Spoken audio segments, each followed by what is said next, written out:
All right, of course, this is TVC Breakfast, and it's time to take a look at the front pages of the newspaper. Let's now bring in Ayodele Adio. Ayodele, thank you very much indeed for coming. Thank you for having me. All right, we'll begin with the Punch. That is the sequence. All right, Benue, Buhari queries IG, demands full report of police operations. Okay. We all know the drama that followed President Buhari's visit to Benue, where he revealed that he was in shock that the IG had flouted his directive to be on ground. Yeah, a drama. Relocate to Benue. A drama indeed. Just we don't know how many episodes it's going to last for this season. Just episodes upon episodes. But I don't know how this happens. But sometimes, even though I don't like to blame the handlers of the president, sometimes you just leave the emperor naked. For the president of a country, the chief security officer, to admit before the media and in the public fora that he did not know that his orders were flouted over a month after he had given such orders. Yeah, well, some would say who should be held responsible for that? I mean, if you gave a directive, you did not bother to find out. So what has been happening in Benue since I gave the directive? Exactly the point. You have a national security advisor who coordinates internal security information and collates and gives to you on a daily basis or at least a weekly basis. So you should have been informed as to the ingoings in Benue State.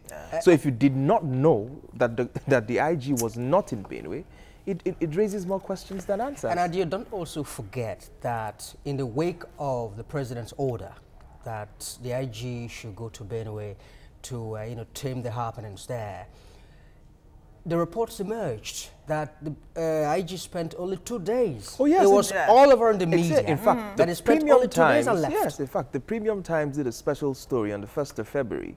To highlight this particular issue that you have raised. And so, for somebody to tell me that after a month you did not know, I mean, it's questionable. All right, let's just move on. There are other stories calling for attention here. NBA, others protest, warn Ambode against new land law. Of course, they threatened to go on a protest, and they've carried out that threat. Ambode is calling for a dialogue. He's saying, look, I'm ready to meet you guys halfway. Yeah, this is in the best interest of the state. This is the problem I have with certain policies, and certain government officials who try to drive certain policies home. We try to put the cart before the horse in most occasions. Why did you not have this dialogue series? Why did you not engage with the representatives of the people? Yeah, well, according to them, they had, consultations. They had this town hall Who were meetings. you consulting with? All the stakeholders were there. You remember I asked the finance commissioner the question the other day when you said, look, we consulted. Who did you consult with?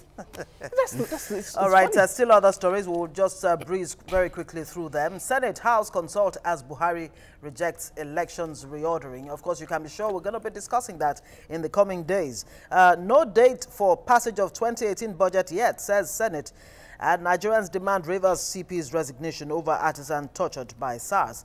Senate lifts embargo on CBN deputy governors, MPC members' confirmation. And of course, 26 killed, 11 houses razed in fresh Plateau attacks. Moving on. All right, let's take a look at the front page of the Nation newspaper. The screaming headline here is anxiety in Senate House as Buhari rejects polls bill. Of course, the reordering of the the election and the timetable. Yeah, I mean, it was a given that it was going to be rejected, at the end of the day, but. Like the anybody's Senate, surprised. Exactly, nobody's surprised about that, But the Senate have argued that they are going to veto it, override, the decision of the president. And of course, they need a 2/3 majority for that to happen. So let's see how it plays out in the next and there's a sense in which we can say the battle line has just been the battle line has been drawn, but I mean, let's see how so it's going to be a case of, who is... It's beautiful to watch, elephants fight. I doubt if it's going to be beautiful because who suffers at the end of the day. Unfortunately, when you see two elephants. It's you and I who suffer. No, I don't think we're going to suffer here. No matter how you reorder these elections, it has nothing to do with you and I. Our job is to go there and vote. So whoever comes first has nothing to do with me. These agreements, affect the run-ins of government and all of that. Well, the point is, some people believe that the sequence will affect the overall outcome of that election. What else do you have in the Nation? Well, let's look at the other story now. Gunmen killed 25 in Plateau State. Of course, a report just emerged that about 1,351 or thereabouts, have been lost within 10 weeks. Yeah, you want to ask the question: Are we're at war in Nigeria? Well, I mean, you've had more people killed. Yeah, you have more people killed in 10 weeks than you have in Syria in 2018. Yeah, and that's a country that's war torn. So we need to ask ourselves the question: I'm sick and tired, overly constipated with the fact that I have to sit here every single week, and we have to mourn people dying in their 20s or in their 30s, mass burials upon mass burials. Aren't we tired of these senseless killings, for goodness sake? And on the heels of one mass burial, you have all right, let's look at the other. Of course, well, the president is saying, look, we have restored stability in foreign exchange markets. Well, that's a sense in which you can say that. It's something to cheer. Well, yeah, cheer. Yeah. Cheer is a different kettle of fish entirely. Yeah, they have stabilized it, but at what price have they stabilized it? Yeah. I like how Bismarck, Rewani puts it when he said that the president scored an own goal, equalized, and wants to take credit for equalizing. So. All right, that's it on the front page of the Nation newspaper. All right, the Daily Sun what do you reports, have again? The Sun newspaper. Yes, it says, Order of Election Saga 2019, Buhari National Assembly, that's a NAS, head for showdown as President rejects Electoral Act amendment amid mixed reactions. He'll hear from us. That's what the Senate is saying.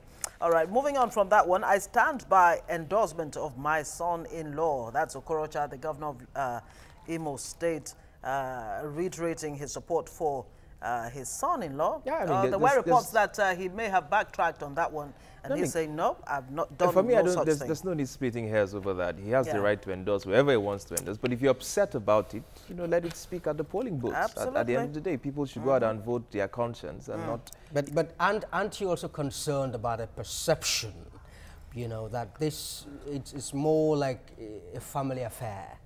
Well, does anybody really care? Like I said, if you feel that it's a family affair, if you feel that a few sets of people want to turn the executive office into a family title, then you go to the polling booths and decide with your vote. That's why you need to collect your PVCs and vote. As simple as PVC. See, exactly. All right, moving on. Reps recall Jibrin from suspension 18 months after. Recall he was suspended for how many days? 180 legislative days. Yeah. We hear that he had to more or less apologize to his colleagues. He wrote a letter of apology. I think he's learned the hard lesson not to be a lone wolf in Nigerian politics. Once you do that, to take 360 plus members, you're going to be in for a hot ride. And that's what happened to Jibril. He was left out in the cold. Sadly, the people he represents in Kanu had no representation for 180 Yeah, and I was listening to Gideon Stoju last night on Journalist Hangout. He said, what did Nigerians do to support him, to stand by him? Absolutely nothing. At the end of the day. And now Shehu Sani might just be in the same boat right now, coming out with the 13 million naira. There are consequences for being a lone wolf in Nigerian politics. Real pay the price. Kalu suggests better ways of fighting corruption. He's saying Nigerians would need to go back to our cultural values and strengthen the institutions, according to him. Well, let's take a look at the Vanguard newspaper. Well, it's not new, as we've talked about it before. Buhari writes NAS, he declines our central polls, reordering bail. And as we suggested earlier, there's a sense in which a battle line has been drawn. Let's also look at the Senate backpedaling on confirmation of CBN appointees. You remember clearly that they rejected, beg your pardon, they didn't want to confirm, the appointment of those sent to them, but now they have decided to do so. Yeah, I mean, it's a step in the right direction. They've decided to back down on their, earlier stance. to confirm the appointees, to at least screen the appointees of the president this time around. Really, how many battles? Yeah, how many battles do you want to fight? I mean, they came out saying that it was in national interest, so that the Monetary Policy Committee can seat this one, so they can form a quorum and do their job. Yeah. So all right, let's see another one. Yeah, only 17% pass. English, mathematics, as WAEC releases 2018 WAEC results. I mean, you don't need the prophet to tell you something is wrong with the quality of education in the country. You saw the kind of teachers in Kaduna State, and that's because that was exposed to the entire world. Remember, Kayode Fayemi had the same problem in Ekiti State. Yeah, of course, that's why he lost a election bid. You remember it happened in Edo State, even though the governor decided to backtrack on his earlier stance to enforce the competency test and sack teachers. So you have, some sort of an epidemic. So there's a sense in which it really makes you ask, what do we want as a people? We say we want an improvement, we want improvement in quality, in quantity, and what have you. And somebody, takes the bull by the horns and decides to do the right thing. And then we all go out there and say, nope, you cannot do that. I mean, it's scary because Nigeria really needs a shock therapy. Because the quality of our teaching, the quality of instruction in our classrooms are falling by the day. Somebody said... The standards have become so pejorative that... You know what? The World Bank, one of those international agencies, I can't recall immediately now, said only 12% of Nigerians are more educated or better educated than their parents. So the likelihood is, all three of us that are sitting here, it is very possible that our parents, who may have had only secondary school education, I mean, it's clear. People still make reference to the standard 6, and all of that. You don't even need to make reference to it. If you have a father or a grandmother who passed through standard 6, I remember my grandmother, if she wrote a letter for you. Cursive.